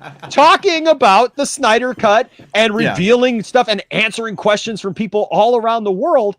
And they said that it was an answer to a tweet that Ray did like the first part of last week. But they just let it stew for some reason. They didn't just come out and like attack it right away. Interesting. Interesting, isn't it? And so here's the thing. You gotta read what people actually say. Yes. Because Ray has never said that that Walter Hamada interfered with the actual investigation when it was happening. He said he tried to. Well, hold on, because here was my point. Mm. Ray has never said that once the investigation was happening by the third party investigation, that Walter Hamada interfered with that. Right. Right? Right. Ray has said that when he came to him about having an investigation done to begin with, that Walter Hamada said, hey, we'll give you Joss Whedon, because everybody knows Joss Whedon at this point is just a complete dirtbag. Yeah. Let's just be honest with you. Even Joss Whedon fans that I know now are like, but please, spare my good friend Jeff Johns. Please spare my good friend. Please. Oh, but we want to spare Jeff Johns. Okay, and we'll give you John Berg, but not Jeff Johns. And that was the point. That is where Walter Hamada tried to prevent justice from being done, and tried to prevent it because he wanted to protect his friend. And that was before the fake investigator from Warner Brothers got in contact with Ray and tried to get all this information out of him, which, if you guys don't know, Warner Brothers hired an investigator of their own to claim that they were looking into them as well. It's a huge conflict of interest. And he tried to keep Ray on the line and get all information from him, which is an obvious attempt to try to get information to Jeff Johns as exactly what the accusations were. So without Ray Fisher's counsel present. Right, exactly. And so Ray got out of that call and contacted his team just to make sure that he was, actually talking to the right person. And then they finally got in contact with the actual investigator, which is a third-party investigator, which is impartial, right? Yep. And so it's a whole line of events that you have to really pay attention to, because people will just simply look at headlines and say, oh, see, this is that. Like that, a judge said he's a liar, so he's obviously a liar about the whole situation. No, that's not what it says. Read, research, and look at the timeline. Yeah. Did I say Josh Whedon? Joss. I thought I said Joss. I'm a stickler for that too. So I all I saw was Josh Gads. Shut up, Josh. I said Joss. There. I didn't see who made the comment. Shut up, Josh. Good Lord. That's pretty funny. That is pretty funny. No, we said Joss. Joss. Hey, Reza, I will definitely check that out, man, when we're done here. Oops, it keeps moving. So the thing is that the statement that came out doesn't even reflect what he's done. What did Jeff Johns do? Jeff Johns tried the exact same thing. Jeff Johns tried to keep the investigation from going forward when Ray Fisher came to him. And let's also make sure that we're all aware of the fact that Ray Fisher has never made this about him. He has not talked about things that have happened to him. He has literally stood in for others who did not have the voice to be able to say what they needed to say because they were fearing for their jobs, because they're not blue check marks. They don't have a following. They don't have thousands of Twitter followers or followers online and Instagram or whatnot. These are the everyday people that were working on the job. Right. And he has made that very, very clear. I don't understand why people don't get that, but that's exactly what happened, because he went to Jeff Johns and by the way, Ray has stated this. Everybody who's like, well, where is Ray? Why doesn't Ray say what happened? He has stated, I went to Jeff Johns. Yeah. I told Jeff Johns what was going on. And with Joss Whedon, which now has absolutely come forward that, yes, Joss Whedon is a scumbag. Acts like that. And he said, I came out to Jeff Johns, and I said, this is what's going on. You need to do an investigation in this. You need to take care of this, because he said he wanted to escalate it up the proper channels. And Ray has been very clear in specifically saying Jeff Johns said, no, I am not doing that. That's not the way things are done here. We are not going to escalate this, because Jeff Johns didn't want to deal with it and didn't want to call Joss Whedon out on the carpet about it, and didn't want to cause a big blow up. And so he basically, and Ray said that he made veiled threats to Ray Fisher's career about this whole deal if he didn't just let it go. And what's funny, I don't know how much more specific you can get, Dawson. And what's funny is that if you look at the statement made by Charisma Carpenter from Buffy the Vampire Slayer, when she was talking about Joss Whedon, she detailed a very similar experience she had with Joss Whedon, right? Because we all know that Jeff Johns and Joss Whedon were working hand in hand on the reshoots of Justice League, and even before then, when they were trying to meddle with Zack's vision for Justice League before he even left. And Joss Whedon brought Charisma Carpenter in after he ignored her calls about her being pregnant and ridiculed her and basically claimed that she was trying to sabotage the show in order to have a family, right? And all those things, and basically threatened her career, right? And so it shows you that Jeff Johns learned his tactics of being a producer and a director from Joss Whedon. You emulate who you hang around with, and Jeff Johns obviously did that in that situation. And they also talk about how, and also Ray Fisher claims that Jeff Johns enabled Joss Whedon's behavior. That's another specific thing he said. Yes. Because Joss Whedon's behavior has been pretty detailed with other shows and everything like that, which we can all very much assume he did similar things in Justice League. In fact, we've heard those things. Like, for example, the whole Gal Gadot's Ezra Miller breast-laying scene. Gal Gadot didn't want to do it. And reportedly, Joss Whedon threatened her career and said that she had to do it. And they ended up getting like a stunt double in. Right? And so another bad situation. And Ray Fisher's saying he enabled that to happen. That Jeff Johns allowed that to happen for the sake of getting a bonus. That's another claim there. That he enabled it. And in many cases, enablers are worse, just as bad, actually, sometimes worse than the people who actually do the thing that's bad. You're giving power to them. Yeah, because you know what's happening, and you say it's okay. It's like, go ahead and do it. I approve. You just kind of look the other way. Also, I would definitely disagree with this. Jeff Johns is not the reason why Cyborg is in Justice League, because Cyborg is in Justice League because Zack Snyder has said that him and Chris Terrio wrote Cyborg to be the heart of their film. That's why Cyborg is in Justice League. Right. That's why Cyborg is in Justice League. And that's what you're going to see here on the 18th, is that Cyborg was cut out of Justice League for the most part. But that's not what this has ever been about. And look, I've spoken with Ray Fisher. I spoke with Ray Fisher on the channel here. We've talked about these things. We've discussed these things. And look, Ray Fisher's coming back to the channel. Okay. And the thing is that this has never been about, look, I in talking to people, I try to look into what people are telling me instead of the biases that other people are trying to spread about them. Ray Fisher is a man of integrity. He has been on the up and up. The only people who've tried to come against that are people who don't understand, literally, because they have not paid attention to everything that's been said, everything that's been done, and so they're missing parts of the puzzle here. And unfortunately, yes, it's just like watching Batman v Superman, the theatrical cut. They're a little confused as to what the plot is and what the storyline is, and that's why we're trying to bring you right here to the good old Ultimate Edition, right? So I would say one last thing here. Saggy Ballsack 69 with a $5 super chat. Thank you, Saggy. And you know what? Because it's you, buddy, you get the Lightcast sponsor drop. I want to shave my balls. Balls. So there you go. So it says, Enoch, you need to bring in Hollywood Purgatory on the panel one day. He's a good dude, very knowledgeable. Well, I plan on doing that. We just talked about that, and so we will definitely. I'm a man of my word, and I'm absolutely ready to have a conversation with him. As for others, thank you guys for all your comments. I do appreciate everybody. I do agree with the comment earlier. David Ayers is next. David Ayers needs to have his version of Suicide Squad. Yes. You agree, Dawson? Oh, absolutely. And I think it will. Oh, I think so too. I think very shortly after Zack Snyder's Justice League is released, we'll see some form of announcement of David Ayers' Suicide Squad, because it's just as deserved.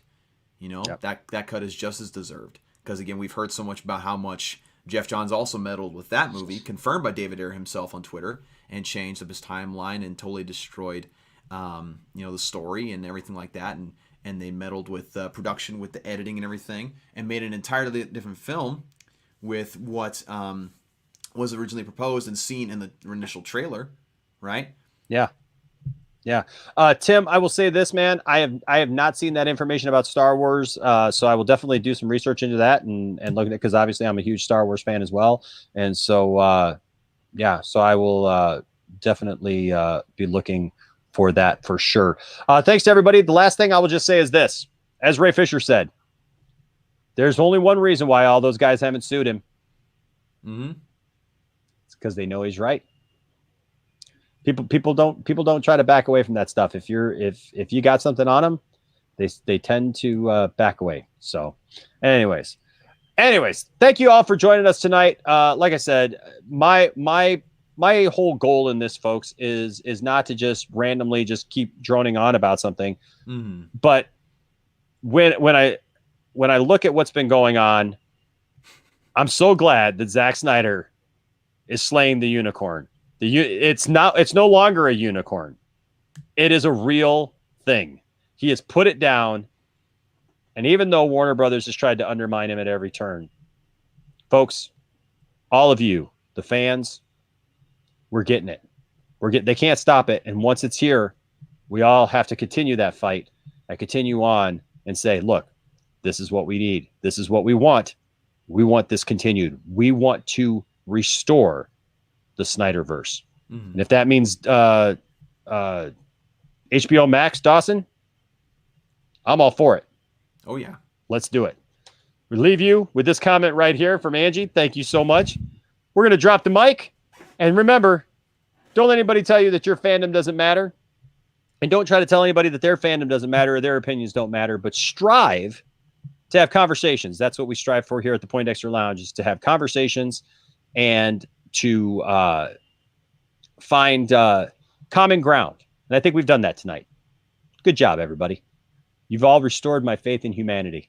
Even if we don't all agree, it's absolutely fine. Remember, if you treat everybody with respect and you do just that, you'll always have a place here in the Poindexter Lounge. Until next time, stay nerdy.